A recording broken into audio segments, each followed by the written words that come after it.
Well, what a terrific lineup we've had so far. And now you've got my young man, I'm delighted to say. He was born or lives in Paris and studies in Strasbourg, political sciences. And he was watching the Je Suis Charlie tragic television coverage of this tragic incident earlier this year. And he felt, I think, like many of us, not only shocked but impotent, got no direct power, no way to actually put his views across. And as Margie so eloquently said, without being able to speak out, no change can come. So how can he perhaps do something about this? So he did what very much to my heart. He thought, I'd bring people together, not just young people, but managed by young people, but people, friends, people who got a view one way or the other.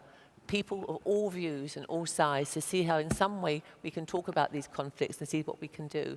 And he started the Reveil Citoyen, which is Citizens Awakening, of which he's now the president and founder. He's had already 2 meetings, and one of them was on education when he dropped a note to the Minister of Education in Paris, and he's actually had a letter from the President of France to say, carry on the work you're doing. And what he's going to be doing on his next session is, of course, about the tragic incident in Paris. He says that he didn't want to come to Bangkok. He didn't want to leave his friends in Paris. He lost friends there, as so many did, and he felt he just wanted to stay there. Having come, that's the power of One Young World. He says that the people he's met here, the people he's talked to, has made him so pleased that he is here. Having met him for only a few minutes, before I met him, I knew I'd agree with his principles. Now I've met him, I know I'm going to keep in touch with him. I want to welcome this, I think he must be, if not the, then certainly one of the youngest delegates to One Young World. Proud, as everyone's saying, I'm proud to have met you. Let's give a big welcome to François Reyes.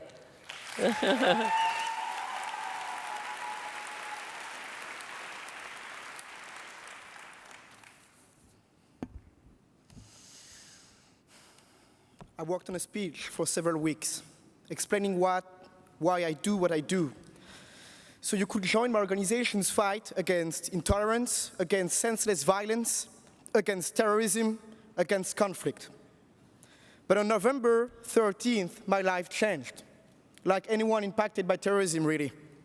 It is my hope that you never know what it feels like to board on a flight to what is supposed to be one of your life's highlights.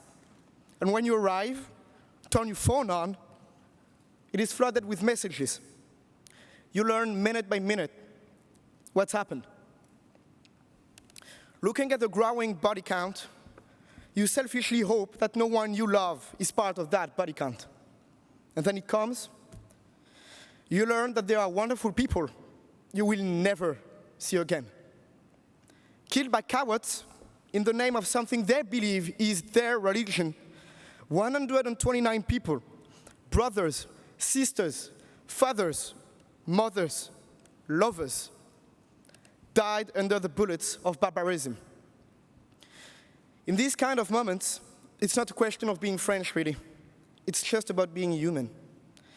You all know 1 or 2 victims, you and me, because we all are victims of terrorism, whether it's in France or anywhere else around the globe. Life is fragile. It's everything. Those people were enjoying life, having a drink in a bar, celebrating a birthday in a restaurant, having fun at a concert, or supporting a football team. They were living.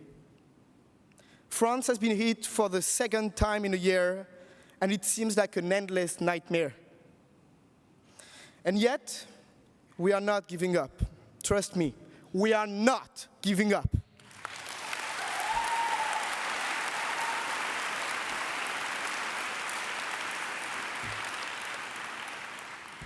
To some of you, the French may sound arrogant and maybe cheesy perhaps, but they certainly are not cowards. None of us right here are cowards, but they are. The barbarians committing these atrocities, they are. So now, it is our turn, civil society, to battle even harder. Following the attacks in January, a strong wave of violence came to France. In a month, more than 150 violent acts were committed against the Muslim community, including beatings and setting mosques on fire, more than we've had in the whole year 2014. Now, I am scared this will happen again. And actually, sadly, it has already happened with the beating of a young Muslim. After the attacks in January, I, with my wonderful teams of friends, created a new kind of think tank in France, Reveil Citoyen. It means citizens awakening.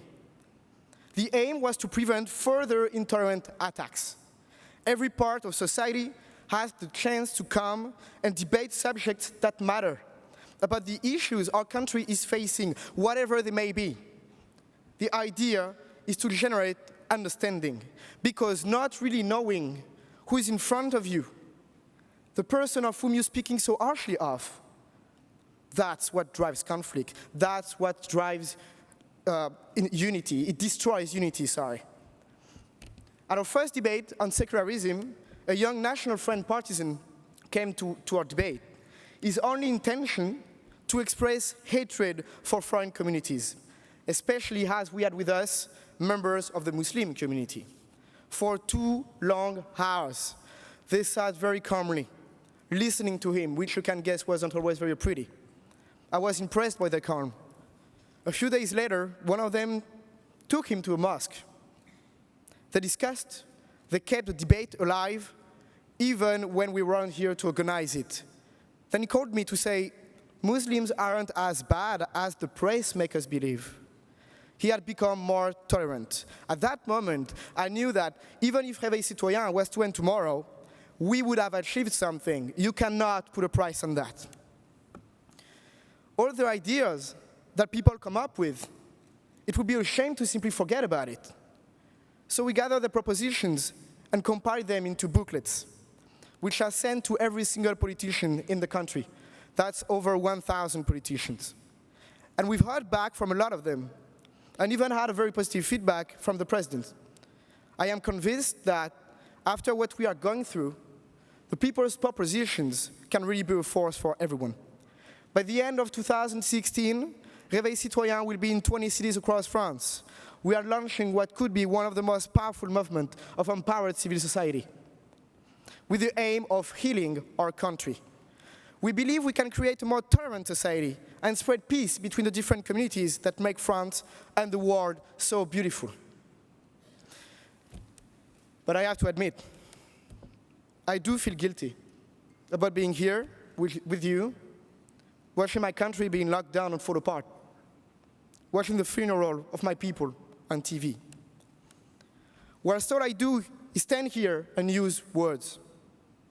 But thanks to my family and friends, to the people that I love, and especially to you, I can see that words have impact.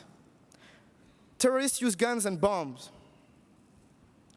while we use words and actions. We read, we educate ourselves, and confront opposing views peacefully. And whereas I wish to return to my morning friends, being here I restored my faith and my hope that we can overcome intolerance. I will go home and tell them that we will fight intolerance. We will fight intolerance peacefully and never, ever, ever give up on hope.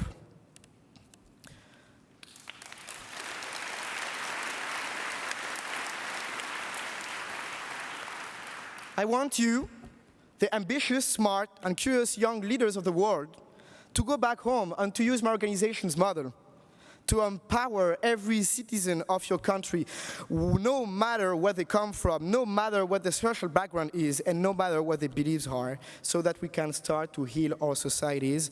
Vive one young world, vive Réveil Citoyen, et vive la France.